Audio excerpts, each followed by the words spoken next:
Na peça você disse que era seu pai. Boa noite a todos. Feliz em poder fazer parte dessa família, ter tantas pessoas preciosas na minha vida. Costumo dizer que os maiores tesouros que Deus me deu, os maiores presentes são as pessoas que Ele colocou na minha vida. E essa igreja, essa família faz parte de tudo isso. Amém? Vocês não desistiram de mim. Mesmo com tantas imperfeições, falhas, nós estamos aqui diante de um Deus que é maravilhoso. E o maior presente que Ele me deu foi esse: poder cumprir o propósito dEle. Confiar em mim, essa tarefa tão importante, que é levar essa mensagem e esse amor para a vida das pessoas. Amém? Um dia, quando eu pensei em desistir, ferido com religião e machucado com sistemas, eu disse: eu vou ficar só trabalhando, ir para casa, voltar, eu não quero mais saber de igreja, pastorear. E orando no meu quarto, o Senhor disse para mim: e as pessoas que estão precisando? Aquele lugar será um lugar onde os feridos serão curados, onde os quebrados serão restaurados, e onde eu vou dar voz aos que estão calados, trazer conforto e alívio para uma geração. Amém? E eu louvo a Deus por fazer parte disso. Aleluia, irmãos. Depois de emocionado, agora fica complicado, né? Mas eu quero dar uma ênfase importante aqui ao encontro e a esta conferência.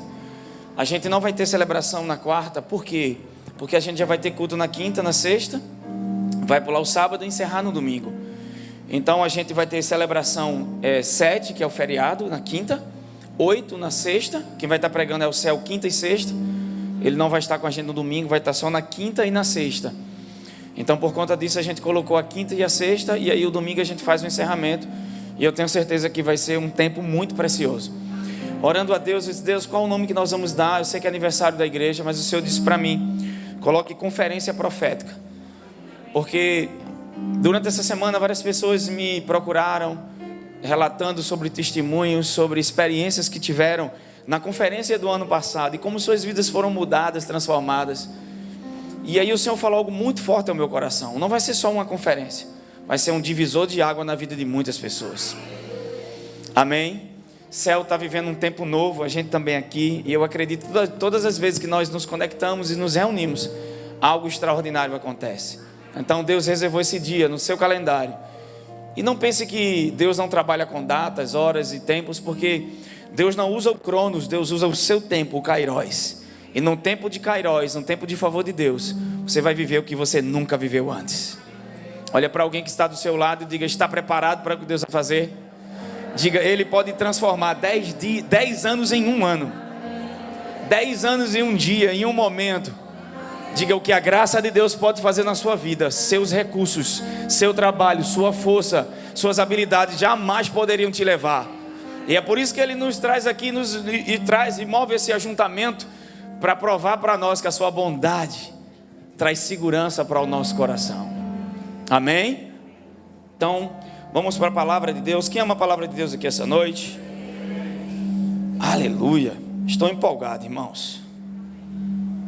Essa música é a música da minha conversão. Diga assim: a única batalha que vamos lutar, diga, é a de crer que na cruz Deus já fez tudo o que eu precisava para viver a vida plenamente bem. Deixa eu dizer uma coisa para vocês: muitos de nós estão entrando em batalhas que não eram para entrar. Quantas pessoas lutam uma batalha por aceitação, quando na verdade Deus já nos aceitou e já nos amou? Quantas pessoas estão procurando ser amadas, ser aceitas, mas o que nós precisamos entender é que Deus já nos ama, e Ele nos amou muito antes de sermos salvos ou justos nele. A Bíblia diz em Romanos 5 e 8 que Ele nos amou ainda quando nós éramos pecadores. Quantas pessoas estão lutando uma batalha para serem curadas, quando na verdade a Bíblia diz que Deus já nos curou em Cristo Jesus? Quantas pessoas estão lutando uma batalha para ser abençoadas, quando na verdade Deus já nos abençoou com todas as sortes de bênçãos? Então, Gleison, eu não preciso fazer mais nada. Não é sobre o que eu preciso fazer, é sobre o que eu preciso crer. O apóstolo Paulo, escrevendo ao seu filho na fé Timóteo, ele disse: olha, existe um bom combate a combater, mas não é um mau combate, é um bom combate. Porque esse combate é bom? para mudar a nossa ideia de crença, de lutas. Porque nós precisamos entender que quando nós nascemos de novo, nós precisamos entender agora que o Senhor luta as nossas batalhas. E que o diabo já foi vencido, o pecado já foi vencido. Amém? Só que ser salvo e ser nascido de novo e ser batizado com o Espírito Santo não é garantia para viver uma vida vitoriosa, é garantia para ir para o céu. O diabo não pode fazer nada com relação à sua salvação. Então ele vai tentar brecar a tua vida aqui na terra. Ele vai trabalhar para que você não viva uma vida vitoriosa aqui. E é por isso que quando nós nascemos de novo, aprendemos que agora existe uma nova aliança. E nessa nova aliança, tudo que Deus nos dá através da sua graça. Só que o amor dá e a fé leva. Existem dois mandamentos. As pessoas pensam assim: a gente está na nova aliança, então a gente ficou sem mandamento. Não, nós agora não vivemos nosso relacionamento com Deus baseado em nossos esforços.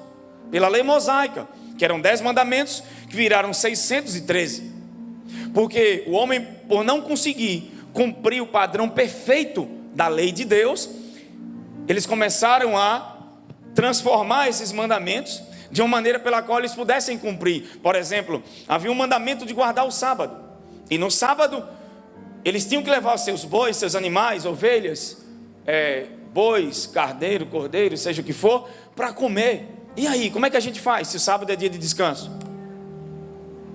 Então, num consenso entre eles iam para Moisés e Moisés ia para Deus. E aí a lei foi sendo rebaixada a um padrão humano, para que o homem conseguisse cumprir. Só que Deus nunca deu a lei para que a gente pudesse viver por elas. Porque Jesus não veio para te dar uma vida cheia de regras. Jesus veio para te dar um pai.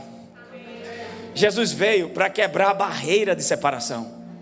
Então, a lei exigia do homem, mas não capacitava o homem a cumpri-la. A lei é como um espelho, mostra a você a sua deficiência, mostra que você tem espinha no rosto, porém ela não te dá remédio para curar a espinha. O apóstolo Paulo disse que ela é santa, em Romanos 7, ela é boa e ela é perfeita. O problema não estava na lei, o problema estava no homem, em uma natureza decaída. Então o que é que Deus faz? A lei traz consciência de pecado para o ser humano. A lei traz o homem a uma consciência de que ele precisa de alguém para lhe salvar. E aí que eu amo o propósito pela qual a lei foi enviada, porque ela aponta para a verdadeira realidade que é Cristo Jesus. Jesus é a resposta para todos os mandamentos da lei.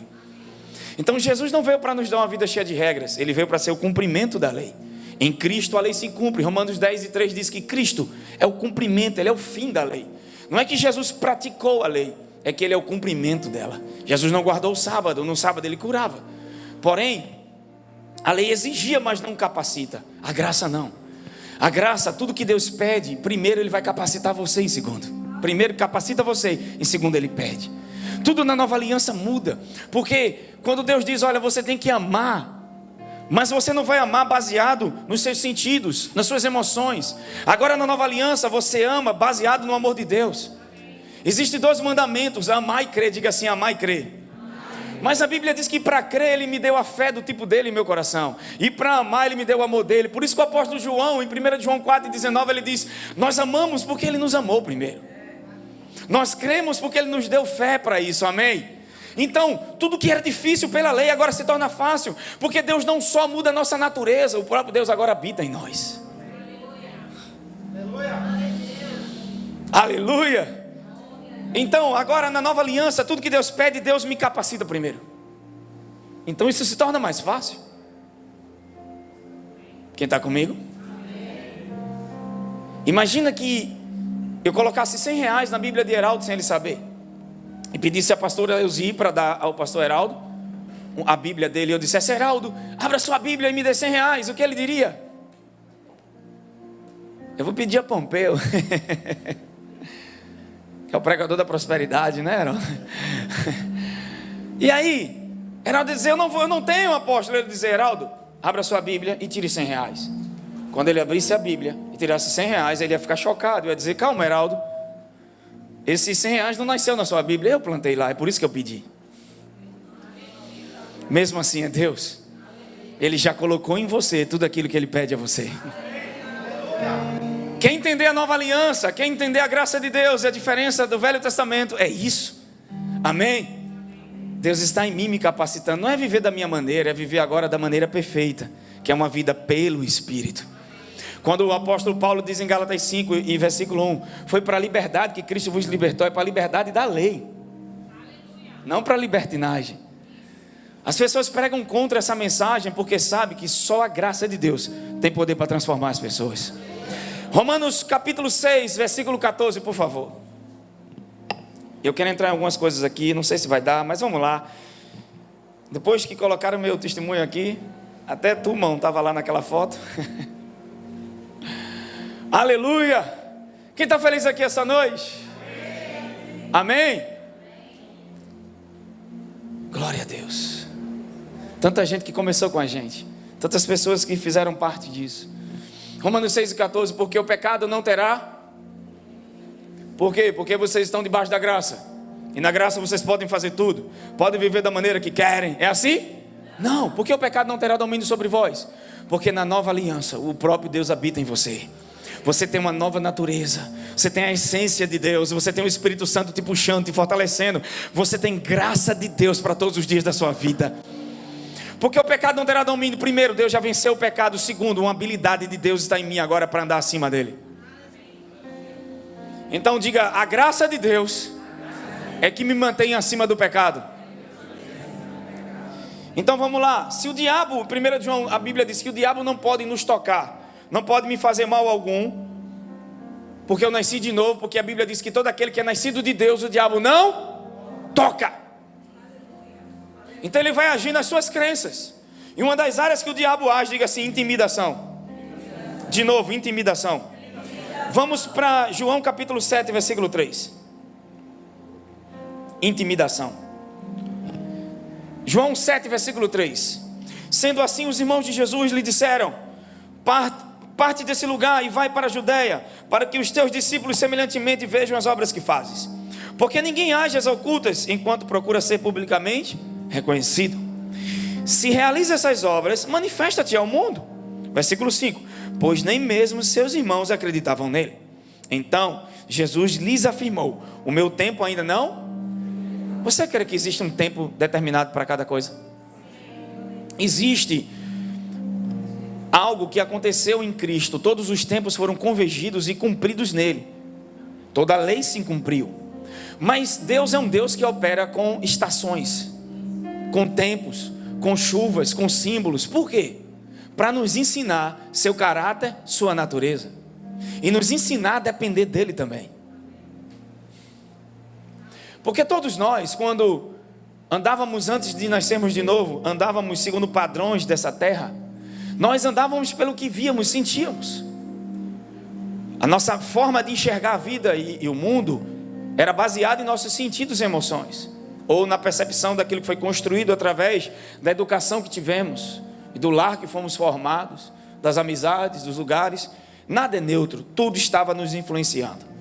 E muitas dessas crenças vai para o nosso subconsciente, um lugar onde você não percebe que tem elas. As que você percebe que tem, é fácil. Mas tem algumas que você só vai saber quando está sob pressão, quando não tem dinheiro na conta, quando alguém te rejeita, quando alguém diz não. E aí você vai perceber onde está seu coração. Eu não estou dizendo que o que as pessoas fazem de errado com a gente está certo, mas a Bíblia nunca me ensina a controlar a reação das pessoas a mim, mas a Bíblia me ensina a controlar a minha reação. Você sabe o que é humildade? É um cavalo domado, é força sob controle. Muita gente tem alguém humilde como alguém fraco, que é besta, que todo mundo pisa e faz o que quer. Não é. Humildade é você ter força de um cavalo dentro de você, mas mantê-la no cabresto. É força sob controle. É aprender a controlar suas reações. É falar certo na hora certa. A gente vai ter um tema lá para frente que a gente vai aprender que quem aprende a governar suas palavras vai entender que vai viver melhor e mais do que os outros. Porque Josué e Caleb viveu muito mais do que aqueles 10 espias que tiveram um relatório negativo. Caleb, pelo menos no livro de Josué capítulo 14, tinha 85. E disse que estava com a força de 40 de quando começou. Ele não só passa anos vivendo com o Senhor, mas continua renovado, forte e pronto e mais maduro, porque é uma diferença. Uma coisa é você ter 15, ter força, ter energia, mas sem maturidade. Outra coisa é ter 80 com a força de 15 e com maturidade. Pega no ombro de alguém que está do seu lado e diga: o que Deus está fazendo na tua vida é extraordinário, porque está trabalhando também nas tuas emoções, está trabalhando nas tuas crenças, na tua mentalidade, na tua maneira de ser, em tudo. Só que a sua oração é para Deus pagar uma conta. Deus faz além, e Ele vai fazer aquilo que você precisa, não o que você quer. Deus não fará o que você quer, Deus fará o que você precisa. Quando Jesus chegou em João capítulo 5, foi curar o paralítico, a Bíblia diz que o cara queria ir para o tanque, Jesus queria que ele se levantasse. Talvez a tua crença esteja em ir para um tanque, onde o primeiro que chegar é agraciado, porque fala de performance. Mas a crença de Jesus é te levantar dessa cama que está te prendendo e te ensinar que você já tem dentro de você o que você precisa para viver a vida. Porque renovar nossa mente, porque a minha mentalidade é humana e terrena, mas a do céu enxerga de cima. Vamos embora, irmãos, senão não saio daqui. Jesus foi o homem foi o único homem livre que pisou nessa terra. Jesus foi o único homem livre que nasceu livre e morreu livre, pisando nessa terra. Nasceu e morreu livre. E olha que coisa interessante. Versículo 5 diz: pois nem mesmo seus irmãos acreditavam nele. E por que pediam para ele ir para a Judéia? Porque havia uma festa de tabernáculos. E nessa festa, Jesus já tinha Jesus já tinha multiplicado o pão, em João 6, já tinha passado aquela tempestade com os discípulos, e aí juntou muita gente, e aí Jesus chega com um sermão duro agora: quem não comer da minha carne e do meu sangue, beber do meu sangue, não tem vida comigo. E aquela galera que estava pelo pão e pela carne, foi embora, porque o que é interessante é que Jesus supriu a necessidade de todos. Tinham fome, Jesus matou a fome deles. Mas de repente Jesus chama para relacionamento, e quando chama, todos foram embora. E agora os irmãos de Jesus, irmãos de sangue, filhos de Maria. Depois que Jesus nasce, Maria agora tem outros filhos com José, e esses são os irmãos de sangue dele. Chegam para ele e dizem: ei, por que você fica fazendo esses milagres aqui oculto? Que tal a gente ir para a Judéia, que é sabe aquela, qual é a festa mais conhecida no Brasil aqui? Uma das festas. Carnaval não, uma festa assim que é forte, assim, a independência, né, sei lá, 7 de setembro, Rock in Rio, sei lá, algo assim que seja, sabe, que anuncie para todo mundo. Eu estou falando aqui generalizado, não só o evento, né, o Descende, vamos levar para o gospel, o Descende, não é Descende, né? É isso? Porque é inglês, irmão. Descender, que reuniu milhares e milhares de pessoas nos estádios, não foi assim? Então, por que você vai fazer milagre onde ninguém vê? Deus falou comigo hoje pela tarde. Perceba, por mais que Jesus suprisse a necessidade das pessoas, mas não supriu de todo mundo.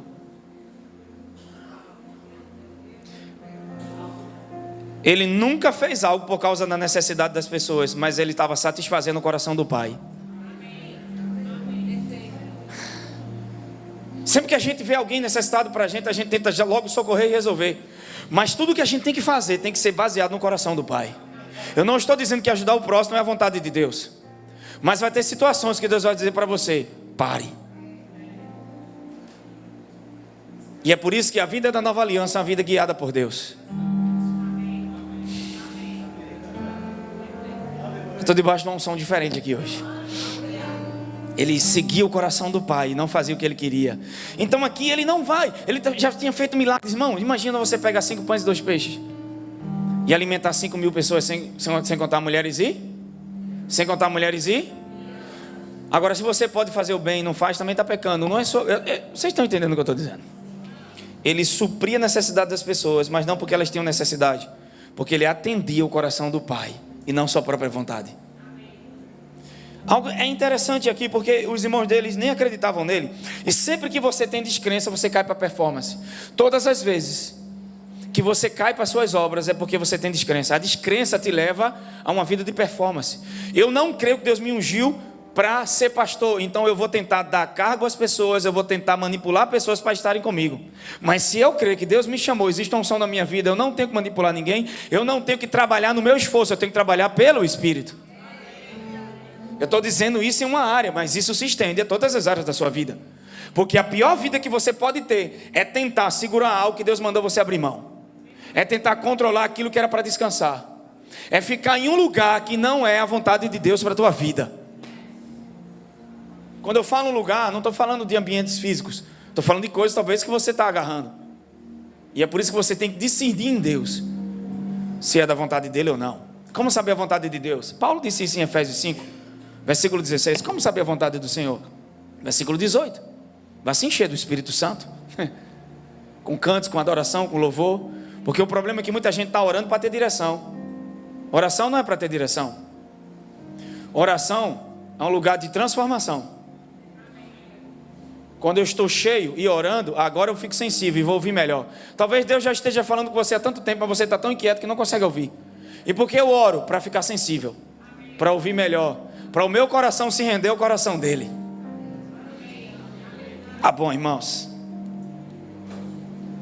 Pois nem mesmo seus irmãos acreditavam nele. Eu vou correr. Jesus então lhes afirmou: o meu tempo ainda não.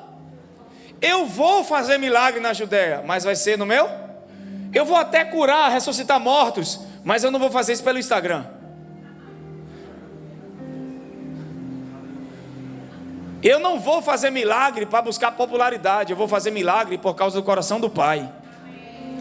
Eu até vou para a Judéia, mas no tempo certo. Diga no tempo certo.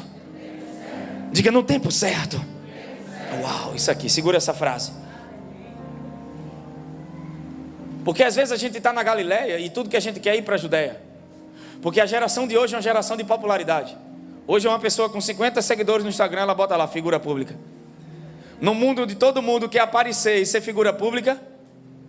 Eu vi uma primeira dama dos Estados Unidos, ex-primeira dama dos Estados Unidos dizer algo. Que a coisa que ela deu mais importante para a sua nação foi a sua privacidade. Porque por ser primeira dama, ela agora perdeu a privacidade. E era aquilo que ela tinha de melhor.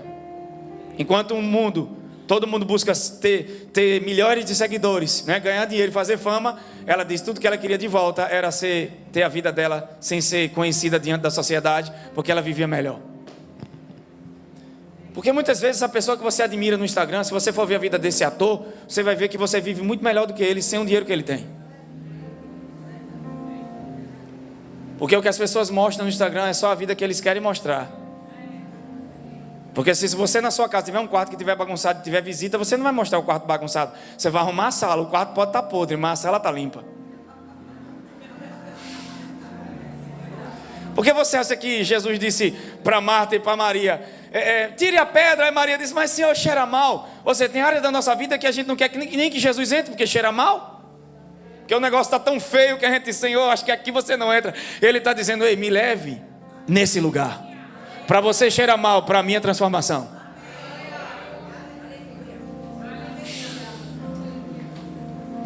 Ninguém nunca fez isso em casa, né? Arruma a sala aí. Isso aqui é bom para as mulheres aqui que estão me ouvindo. Glória a Deus, irmãos. Quem está feliz aqui hoje?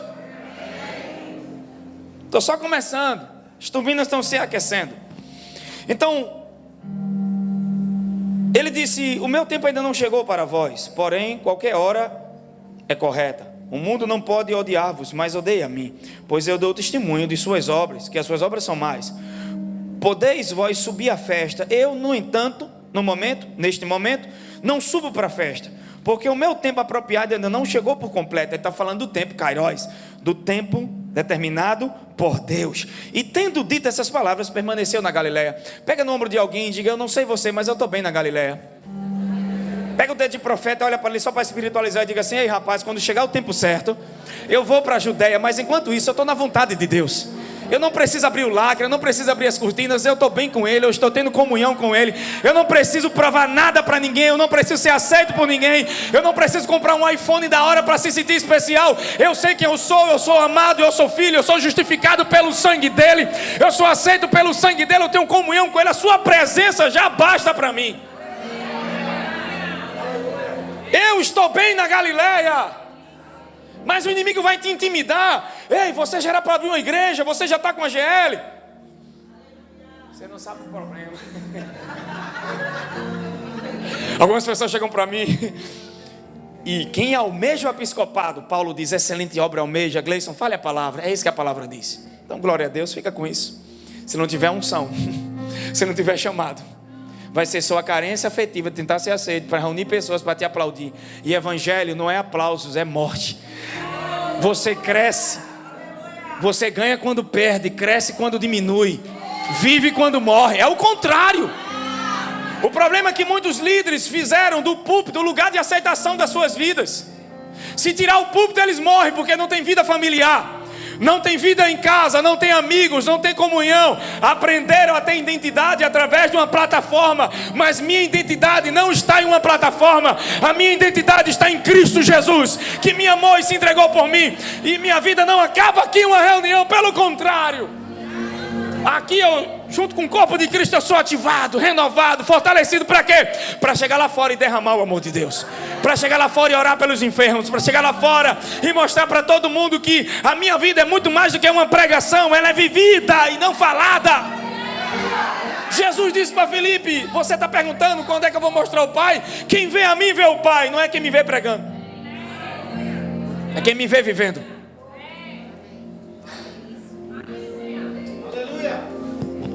Sabe por que existem muitas pessoas na igreja doentes, machucadas, feridas? Porque estão buscando propósito e identidade em lugares errados, em pessoas e em coisas. Estão frustradas e feridas, porque só tem poder para me parar aquilo que me move. Eu não estou dizendo que sempre a gente está bem, que sempre a gente está legal, e é por isso que a gente tem que criar o nosso ambiente. Jesus era o Jesus das multidões, mas era o Jesus que ia só para um lugar com os discípulos e com a família. E muitas vezes nem com os discípulos estava sozinho com o Pai. E foi nesses lugares que foi construído algo nele. Eu vou entrar depois sobre associação aqui em outro tempo. Porque muitas vezes o diabo vai usar pessoas para jogar ervas daninhas em nosso coração, que é um jardim de Deus. E é por isso que nem todo mundo pode ter acesso à nossa vida, acesso à nossa casa, acesso à nossa comunhão. E você sempre vai atrair pessoas com seus valores. Mas Gleison, fulano, ele é ímpio, tem conselhos ímpios. Não, eu não preciso ouvir um conselho ímpio de um ímpio. Muitas vezes crentes estão dando conselho de ímpios. Pegue um fofoqueiro e bote no novo trabalho. Ninguém sabe que ele é fofoqueiro.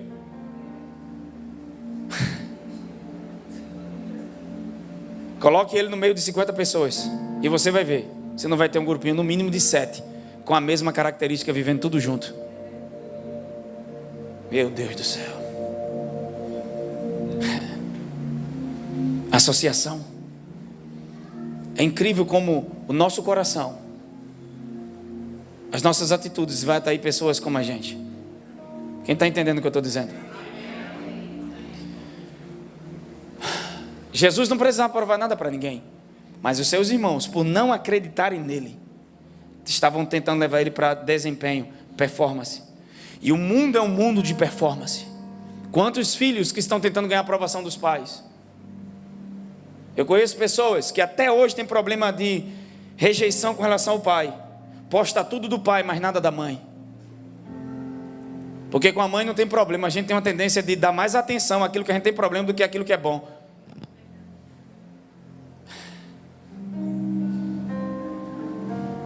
E quando você tem descrença numa área, você cai para a performance.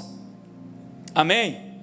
Só que se a intimidação a gente não olhar de perto, até soa e pode parecer algo bom, um conselho, mas não é. Os irmãos de Jesus não acreditavam em quem ele era ou em seu propósito. A frase dos irmãos de Jesus até parece estar impulsionando para o seu propósito, mas na verdade é um balde de água fria. Por isso que muitas vezes a intimidação parece ser um bom conselho, mas não é. Eu me lembro quando a gente foi pegar o primeiro prédio da igreja, e a gente estava com as 20, 30 pessoas na escola. Quando a gente foi pegar o prédio, uma pessoa veio dar um conselho bom, uma pessoa da família, disse: olha, eu acho que o prédio é grande demais para vocês. E quando eu vi aquilo, o Espírito Santo falou no meu coração: não aceita essa palavra. E aí, como é que eu combati aquilo? Eu disse: já está pequeno? Porque já é pequeno. Olha como você inverte as coisas. O problema é que nós não usamos as palavras ao nosso favor. O mundo estava escuro, e Deus ficou dizendo o que? Em Gênesis capítulo 1 e 3: está escuro, está caótico, está tudo vazio, está tudo sem forma. Foi assim? Não, essa não é a fé do tipo de Deus. A fé do tipo de Deus é: haja luz, começa a aparecer, chama o que você quer ver, fala do que você quer ver e não o que você está vendo. O problema é que você fala o que está vendo, fala o que você crê. O que é que eu creio? Então começa a falar, começa a declarar, amém? Porque as pessoas vão dizer: ei, vai devagar com essa sua fé, viu? Se você não ficar esperto, irmãos, parece até um conselho, mas na verdade é uma intimidação. Eles não diziam aquilo com Jesus porque queria ver Jesus fazer milagres. Se ele fizer, se você fizer, para com esse negócio de canibalismo, comer carne e beber sangue, e faz mais desses milagres que chamam a atenção da galera.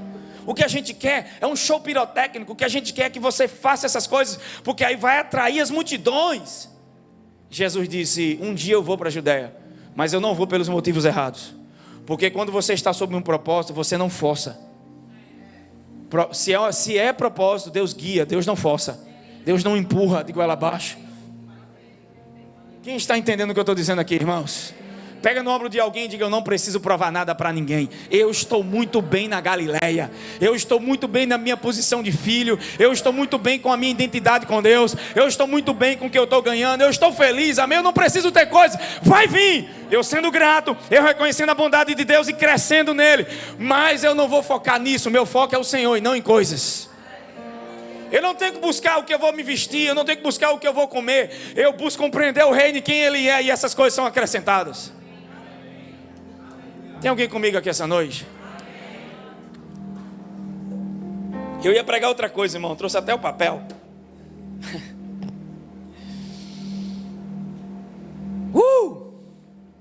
Diga assim: a intimidação é um convite para a limitação. Como é que a gente corta o mal pela raiz? Já está pequeno. Olha para alguém e diga: se você acha que já está grande, se é grande demais, eu acho que já está pequeno demais. Tira os limites de Deus do seu coração. Deus não tem problema em fazer milagre. Deus não tem problema em realizar coisas. O problema da gente é a nossa crença sobre Deus que está limitando ele. Eu pedi até para Danilo fazer um vídeo, não sei se ele conseguiu. Cadê Danilo? Conseguiu, foi? Sério? Me lembra para passar o vídeo. Aleluia. Efésios 3:20, coloca na tela, por favor. Por favor. Efésios 3, versículo 20. Olha o que é que a Bíblia diz.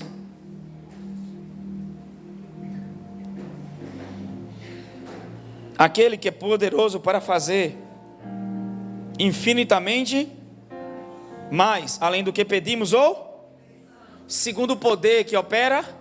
A palavra operação aí é capacidade para realizar. Existe um poder, o próprio Deus habitando em nós, dunamis de Deus, para realizar aquilo que Ele nos pede a fazer. E Ele pode fazer infinitamente mais.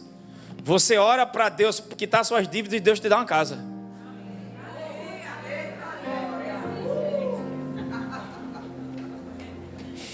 Pega o dedo de profeta, olha para alguém lindo que está do seu lado aí. Eu gosto de fazer assim para mexer com você. E diga: se Deus não tem limites em mim, eu não vou limitar minha vida a nada. De novo: se Deus não tem limites em mim, eu não vou limitar minha vida em nada. Porque Deus não me deu espírito com limites, Ele deu espírito sem limites. O Espírito de Deus foi dado sem medida, meu irmão. O que está limitando a igreja não é o diabo, não é o pecado, é a crença errada sobre Deus e sobre quem você é ou sobre a palavra. E é por isso que Deus quer mudar as crenças de muitas pessoas. Quem está comigo? Aleluia. Porque o que é que as pessoas pensam assim? Eu estou na graça de Deus, eu não trabalho, não faço mais nada. Não é assim? Fui liberto para a liberdade da lei, das regras. Porque agora eu não preciso de regras, eu tenho uma pessoa. Eu não tenho mandamentos, eu tenho uma pessoa. E ela habita em mim agora. Uau! Porque imagina o cara se afogando e quem é bombeiro aqui? Bombeiro. Salva-vidas, coisa desse tipo. O Will, pastor Will. Ele não é bombeiro, mas já fez umas cenas para a Melissa de bombeiro, deixa quieto. Foi no culto de casais, já revelei, viu, Will? E é porque é meu irmão, eu amo demais, sabe, irmãos? Mas quem sabe isso não inspira os homens dessa igreja, né? Tem homem aqui, irmão, que depois do culto de casais mudou a vida. Eu não vou nem estar entrando na ação, deixa para lá. Então, imagina um cara se afogando e o bombeiro olha para ele e diz assim: tome um livro, aprenda a nadar. É assim que ele faz? Não, por quê? É óbvio, né, irmão? É ou não é? Imagina o cara morto e você pega um livro de dieta e dá pro cara. Você era para ter feito assim, cozinhado o arroz dessa forma, feito feijão desse jeito? É ou não é? Vai adiantar?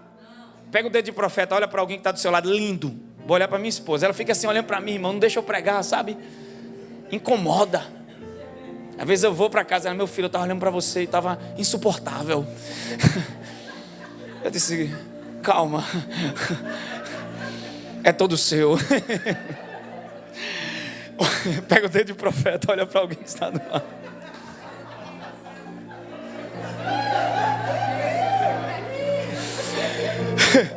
Pega o dedo de profeta e diga assim: dá lei para alguém que nasceu de novo é como dar um livro de dieta para alguém que já morreu. Vai servir? O que é que ela precisa? De vida. E onde é que tem vida? Em Jesus Cristo. Então eu não preciso de regras, porque eu tenho uma pessoa. Quem pode levantar a mão para cima e diga graças a Deus por Jesus? Porque, irmão, porque tem gente que se acha mais santo que os outros, né? Porque ele obedece, vai à igreja, dá dízimo, chega todo domingo, não falta um culto. Está 1 hora antes. E aí ele olha para o irmão que se atrasa, ele começa a reclamar de todo mundo. Porque ele é o melhor. Se não fosse por causa de Jesus, todo mundo ia para o mesmo lugar. Porque a obra de ninguém aqui pode salvar você. Se suas obras te salvassem, Jesus não precisava vir. Você sabia que o que faz alguém cair da graça não é o pecado, é as suas obras? E é por isso que muitas vezes a maior dificuldade de Deus não é libertar alguém do pecado, é libertar a pessoa dela mesma. Porque ela está tão acostumada a controlar, mandar e depender dela mesma, que depender de Deus para ela é difícil. Mas depender de Deus é o lugar mais seguro que a gente pode ter. Porque a gente busca estabilidade em tudo na vida. Eu vou ganhar dinheiro. Tem gente que uma vez um jogo chegou para mim e disse que vou ganhar na Mega Sena. Eu digo, meu Deus, está se perdendo com a moto, imagina ganhar na Mega Sena. Vai matar a gente desse jeito. Só que as pessoas querem ter o quê? Estabilidade, é ou não é? É ou não é? Só que a suposta estabilidade que você tanto busca pode ser exatamente o que irá te afastar de Deus. Então não se esqueça que a maior estabilidade que um homem pode alcançar é viver uma vida inteira na dependência de Deus. Tem alguém comigo aqui hoje? Porque eu quero estabilidade, porque eu não quero passar por dificuldade, por pressão. Porque as pessoas querem tanto resposta para saber o amanhã? Porque elas não querem sofrer. Mas quando eu dependo de Deus, eu não sofro. Porque mesmo não acontecendo do meu jeito, eu sei que Ele me ama e vai cooperar para o meu bem. Tem alguém comigo aqui essa noite, irmão? Eu estou pregando bem, te anima. É ou não é, Ricardo? E o encontro está vindo aí, irmão. Vai vir gente da Bahia para cá. Está vindo um casal de pastores, alguns líderes. E assim, é vaga limitada, porque lá só cabe 150. Então não adianta se inscrever depois, tá? Gleison, eu não sei, se inscreve, irmão. Dá 20, 30, entra, marca a tua vaga e crê em Deus. É sério.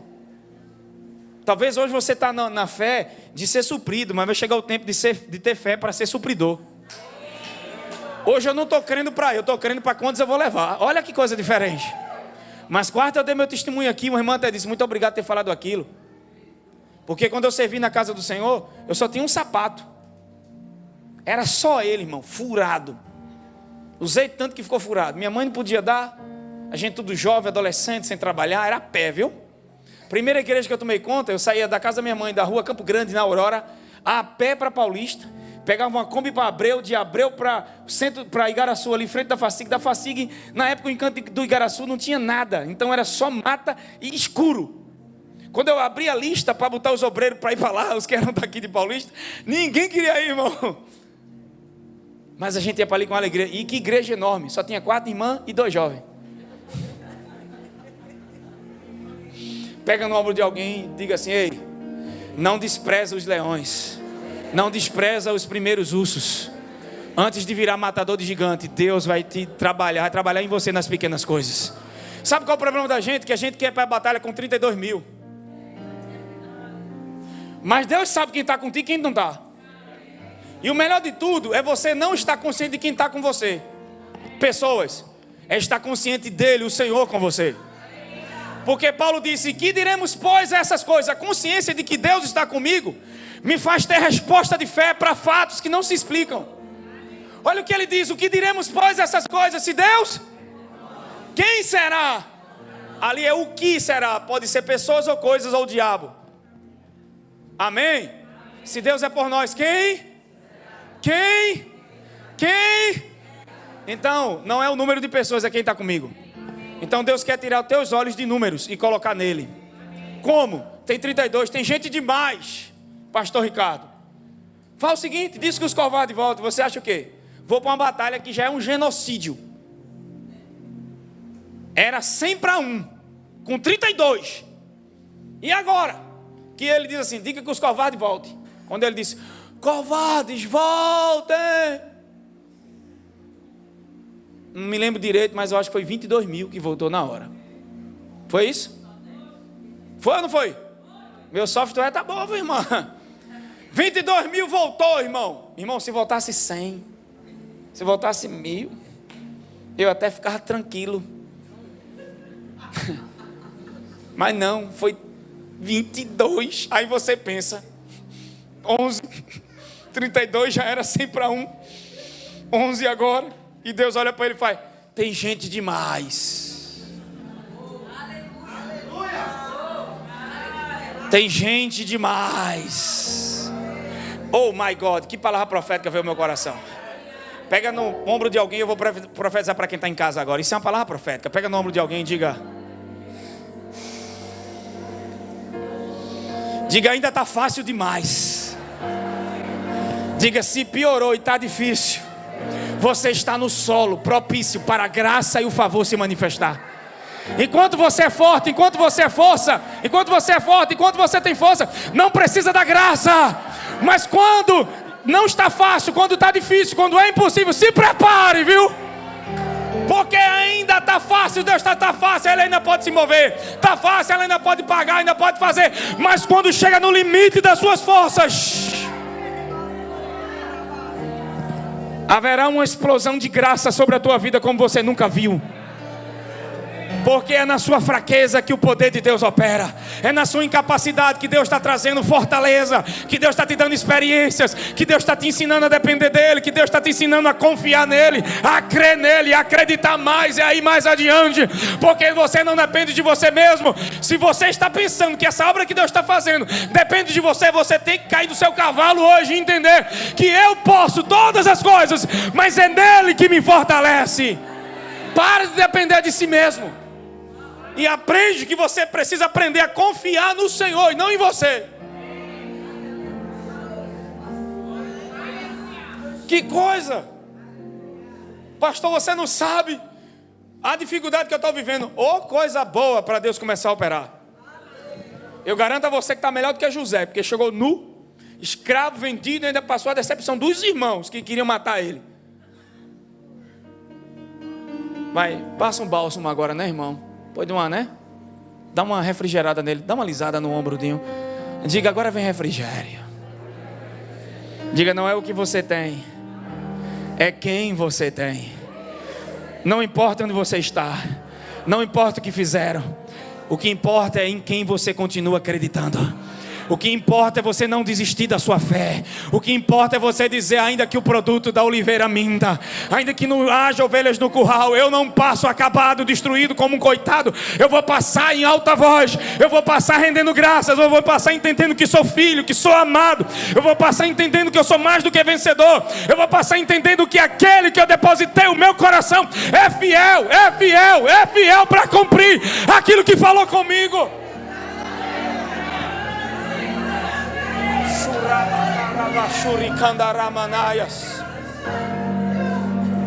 Comecei meu ministério. Me lembro daquele sapato furado. Dia de chuva era uma benção.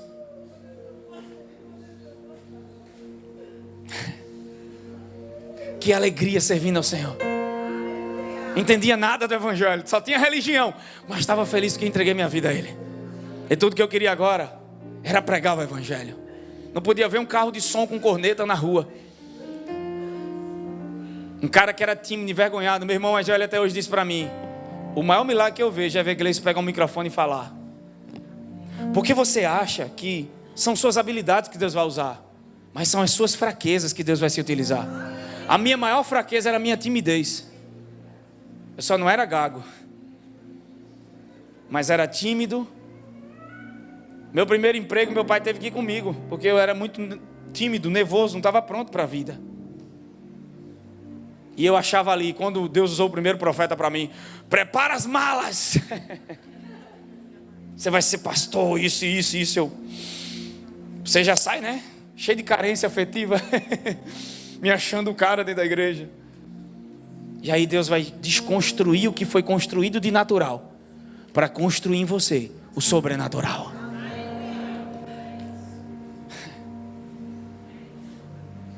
Sem brincadeira, eu já dei mais de 100 sapatos. Porque Deus me lembrou disso hoje. Eu nem dei consciente que era para dar, porque um dia não tinha. Mas por causa da crença que estava no meu coração. De ver alguém com uma necessidade e querer logo ajudar essa pessoa. Romanashuri cantalabashuri andarás. Deus vai construir uma mentalidade vitoriosa em você. E uma das coisas que Ele vai tirar é o espírito de intimidação. Porque foi profetizado em 2 Timóteo: não vos dê espírito de covardia, mas espírito de poder e de autoridade. E naquela igrejinha lá, foi os primeiros testes. Depois a gente levou a igreja para o centro. Essa igreja existe até hoje. E aí foram outras coisas que a gente não compreendeu. Mas uma das coisas que Deus falou comigo muito forte sobre intimidação é que a gente precisa aprender a confiar no Senhor e tirar os limites de Deus da nossa mente e do nosso coração. Então o diabo vai trabalhar, que eu diga assim, intimidação. Diga: Deus em mim é um Deus sem limites, e eu também não vou ser limitado. Aquele que é poderoso para fazer infinitamente. Só que a gente acha que na graça eu não preciso fazer nada, a graça gera ainda mais trabalho. Mas a questão é não sermos limitados a pensar que algo depende de nós. Até para trabalhar eu dependo da graça de Deus. Amém? Porque é Deus que provê. Diga: não depende de mim, quando é Deus que provê. Só que você não vai chegar onde sua fé não chegou primeiro. A mulher que tem um fluxo de sangue, antes dela tocar em Jesus, a sua fé foi lá primeiro. Tem alguém comigo aqui hoje? Tem alguém comigo aqui hoje? Então o diabo não vai se importar se você vai para o céu ou não, porque Deus quis salvar de graça todos os pecadores através de Jesus. E isso já está feito. Diga: já está feito. O que Ele se importa é de como você vai viver aqui. E é por isso que eu estou começando uma nova série. Mas eu quero entrar em algo precioso aqui agora. A Bíblia diz: em tudo dai. Romanos 8, por favor, versículo 28. Vamos lá. Porque o Senhor me transforma através do bem. Pedro viu uma pescaria extraordinária e foi transformado pela bondade de Deus. Ele reconheceu que era pecador e que Jesus era Deus através da bondade de Deus. Então Deus nos treina também através de sua bondade. Só que eu ouvi falar de um homem que tinha dificuldades com sua esposa. E toda vez ele se aconselhava ao pastor que ele vivia irritado, vivia chateado. E um belo dia ele encontrou o pastor e o pastor perguntou: e aí, como é que você está? E ele estava muito entusiasmado. E o pastor disse: uau, ela mudou? Ele disse: não, está tudo do mesmo jeito. E ela nem quer ir para a igreja. Além dele ter um problema com ela, ela não ia para a igreja. Ele disse: mas algo mudou. Independente da atitude dela, eu mudei. Eu não entreguei minha alegria através daquilo que ela faz. Sabe qual é o problema de muitos de nós? É que a gente está entregando o nosso coração ao que as pessoas fazem com a gente. E a Bíblia manda a gente guardar o que tiver de guardar. E a única coisa que a Bíblia manda a gente guardar é o nosso coração. Então, ela não mudou, mas eu mudei. Não permito que as diferenças roubem a minha alegria. Sabe qual é o problema? É que às vezes nossas diferenças roubam a nossa alegria. Isso até no relacionamento. Irmãos, o casal não precisa ser igual. Não precisa gostar de tudo. Tá o homem jogando bola e a mulher junto, jogando no mesmo time. Tem como não. Tem mulher que não gosta de futebol. Já tem lugar que é o contrário. A minha esposa nem sabe nada de futebol. Quando ela me vê vendo o jogo do São Paulo, eu não sei como tu perde tempo. Eu olho para ela, olho para a Cleide e digo, aí, a mulher que o Senhor me deu. Aí quando eu olho que ela está alegre, amor, você está linda. Essa é a que eu escolhi. Que eu tenho 2 mulheres em casa, eu já contei. A mulher que o Senhor me deu e a que eu escolhi. A que eu escolhi é alegre, ela só vive rindo, ela dá massagem no meu pé, ela... Ô coisinha de Jesus, irmão. Pega um dedo de profeta, olha para alguém aí. Isso é uma palavra para alguém que está aqui essa noite. O Senhor me fez lembrar disso agora e eu vou... Pega o dedo de profeta, olha para essa pessoa. Pastor Alexandre chega, tá diferente, irmão. Ele tá um boizinho. Tá mais novo que quando eu conheci ele. Agora aquela foto que botaram minha foi seu Danilo, viu? Ah, cabrinha, viu? Pega o dedo de profeta, olha para alguém que está do seu lado e diga, meu irmão, descubra o que está roubando sua alegria. Diga para ele, faça um inventário. O que você está permitindo que o angustie e o que está fazendo você ficar estressado. Identifique o que é, depois tome uma decisão de mudar sua abordagem nessa área. Afinal, ficar angustiado e estressado não vai mudar aquilo que você está vivendo. Você precisa mudar sua abordagem com relação a isso. Isso é libertador, amém? Levante sua mão para cima e diga, é libertador. Eu não preciso entregar minha alegria a ninguém. Eu já contei para vocês. Cheguei no shopping, 10 minutos, irmão, esperando uma vaga no Rio Mar. Só Jesus sabe ali. Nem um Salmo 40. Você está lá no Salmo 70, apressa-te ao Senhor, orando, jejuando, declarando. Porque quando eu entro no shopping, minha vaga está lá, eu digo. E quando eu olhei, estava aquela vaga maravilhosa, perto da entrada que eu entrar. E eu disse, é essa. Meu irmão, eu dei uma resinha para o carro sair, que ia sair. Eu fiquei lá, o cara, sabe aquela pessoa que sabe que você vai sair, parece que fica mexendo no celular. E eu olhei, estava em paz, orando em língua, porque sabia que a gente não está caindo em coisas grandes, está caindo em coisas pequenas. Sabia o que está roubando nossa paz? Não é nem a conta lá, que o negócio está sério. A ver, o café que você derramou está ali acabando mais do que uma coisa maior. Por quê? Porque são ervas daninhas. Salomão fala que são as pequenas raposinhas que roubam a vinha. E a gente às vezes por coisa tão pequena está perdendo a paz.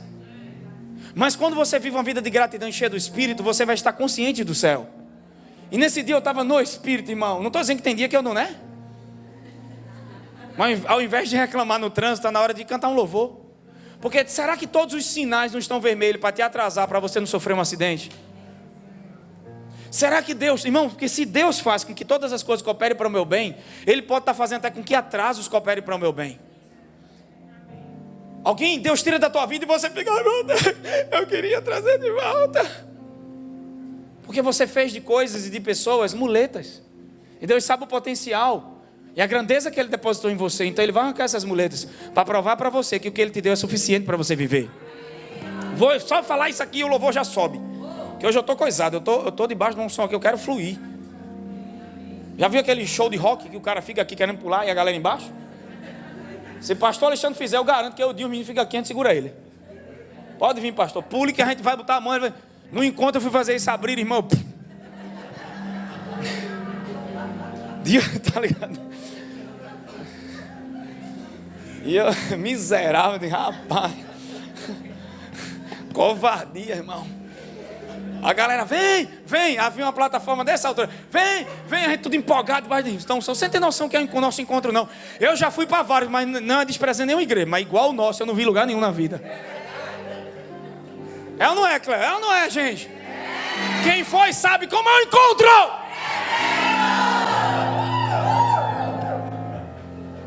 E aí eu tava lá em cima, irmão. E vem, vai. E eu, vou, não vou. Aí essa aqui, vai, João, vai. Quando eu fui, vai. Sorte, irmão, que eu com meu marabalismo, entendeu? Em vez de virar uma queda, virou um golpe de capoeira.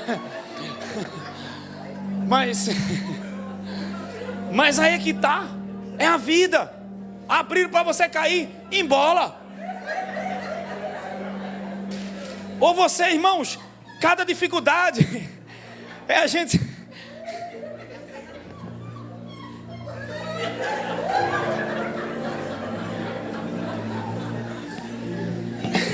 Deram remédio dela não foi?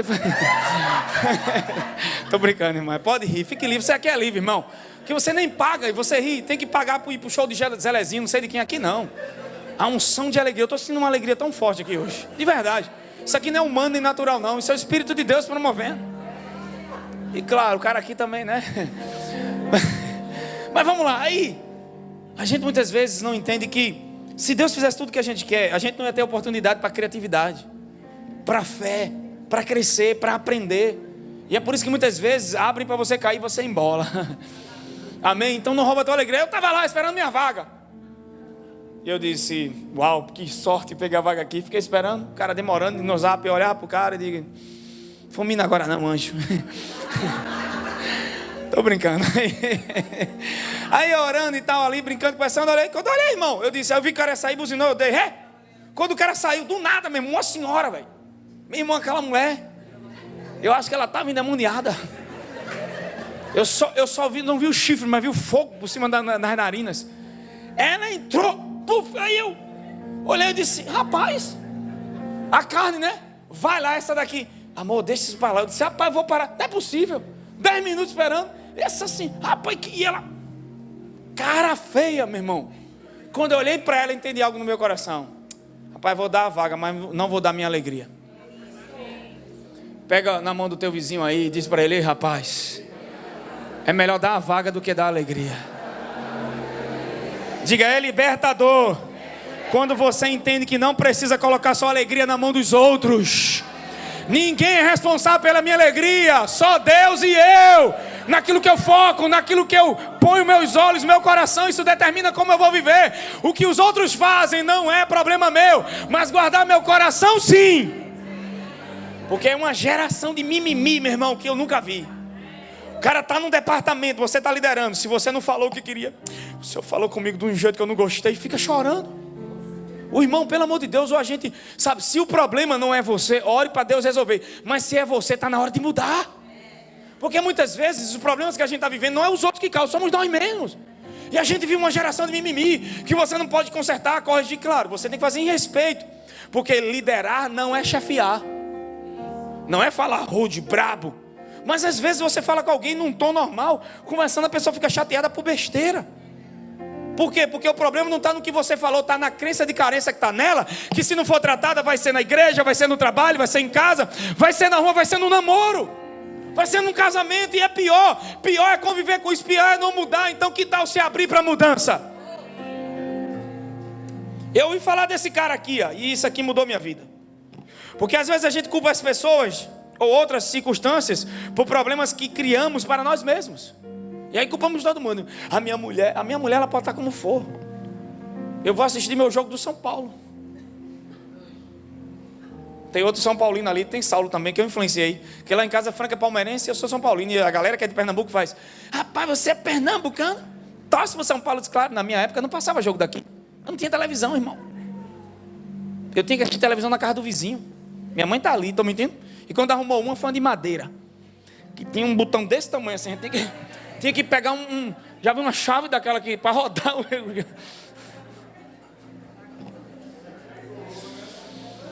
Então eu passei a torcer para o São Paulo, né?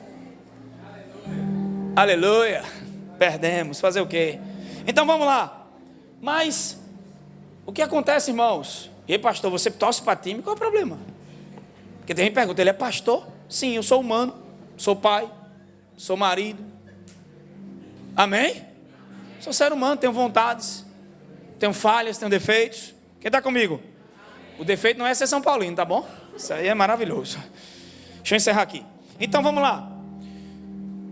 Eu ouvi falar de um homem que não estava muito bem. Esse cara, ele foi ao médico. porque ele estava tendo vertigens. Vendo vertigem, como é o nome, meu irmão? Vertigens, acertei, tá vendo você? Vertigem. Vendo os pontinhos brancos. E ele foi no médico. Quando chegou lá, o médico olhou para ele, fez uma bateria de exame e disse: ó, você está com uma doença muito rara e grave, só tem 6 meses de vida. O cara só via para o trabalho, ele endoidou. Ele saiu do trabalho, tirou férias, foi com a família para o Caribe, voltou, começou a passear, comprou um carro esportivo. Só tem 6 meses de vida. O que é que ele vai fazer? Curtir, aproveitar a vida. E um belo dia ele era a fim de comprar um terno sobre medida de um alfaiate de uma marca muito cara e boa. Aí ele entrou nesse alfaiate. Quando chegou lá, o cara tirando as medidas da camisa dele, e aí mediu os braços, deu tanto, a cintura, as pernas. De repente, quando foi para o pescoço, disse: pela minha experiência, você usa 40 centímetros e meio. Ele disse: não, o senhor está errado, eu uso 38. O cara olhou para ele e disse: não, você usa 40 centímetros e meio. Ele disse: eu uso 38, eu quero 38, eu uso 38 a vida toda, e eu quero usar 38. Você vai fazer a camisa, eu não estou pagando? Vai pagar, eu vou usar 38. Aí o alfaiate disse: muito bem, eu vou fazer a camisa do seu tamanho, 38. Agora os botões vão ficar tão apertados que você vai perder o fôlego e vai ficar tonto e vai ver um monte de pontinhos brancos. Pega o dedo de profeta.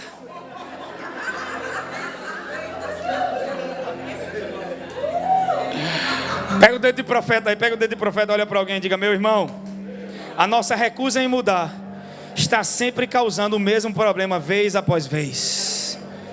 Pega o dedo de profeta e diga: muitas vezes as pessoas ao nosso redor se recusam a mudar, mesmo quando estão sofrendo. Agora diga para ele: se você estiver aqui hoje disposto a mudar, a fazer ajustes em áreas da sua vida, se prepare para viver o melhor e o novo de Deus sobre a sua vida. Fica de pé em nome de Jesus. Eu queria chamar o louvor. Aleluia! Alguém pode aplaudir Jesus essa noite?